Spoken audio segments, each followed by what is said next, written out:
کالا لباس پہننا محرم میں اکثر رافضیوں کا طریقہ ہے، تو اس واسطے اس سے بچنا چاہیے۔ اس طرح محرم کے دن چل رہے ہیں اور یہ بڑا فتنہ آج کل پھیلا ہوا ہے، تو سارے خدشے کو دور کرنے کے لیے ہمارے پاس سوال آیا ہے کہ محرم میں کالے کپڑے پہننا کیسا ہے، اسلام کی روشنی میں وضاحت فرما دیجیے۔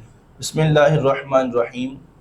ویسے تو کوئی بھی لباس ایسا نہیں ہے، یعنی کپڑوں کا رنگ ایسا نہیں ہے جن کو پہننے سے منع کیا گیا ہو، یا خاص کلر ایسا نہیں ہے جس کو پہننا حرام قرار دیا ہو، لیکن ایک بات ہے کہ محرم میں اکثر یہ رافضیوں کا طریقہ ہے کالا لباس پہننا۔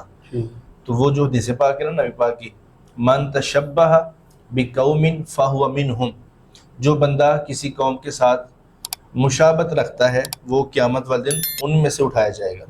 تو یہ کالا لباس پہننا محرم میں اکثر رافضیوں کا طریقہ ہے، تو اس واسطے اس سے بچنا چاہیے۔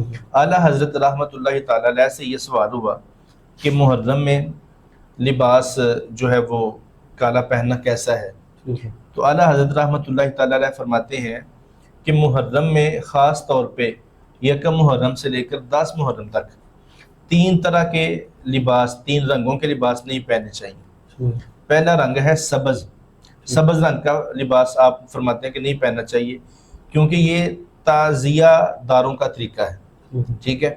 اور دوسرے نمبر پہ آپ فرماتے ہیں کہ سرخ لباس نہیں پہننا چاہیے، اس واسطے کہ یہ سرخ لباس اہل بیت سے بغض کی نشانی ہے، اہل بیت سے عداوت اور بغض رکھنے والوں کا یہ طریقہ ہے کہ وہ پہنتے ہیں۔ اور کالا لباس نہیں پہننا چاہیے کیونکہ یہ رافضیوں کا طریقہ ہے، اور مسلمانوں کو ان تینوں رنگوں سے خصوصاً یکم محرم سے لے کر 10 محرم تک بچنا چاہیے۔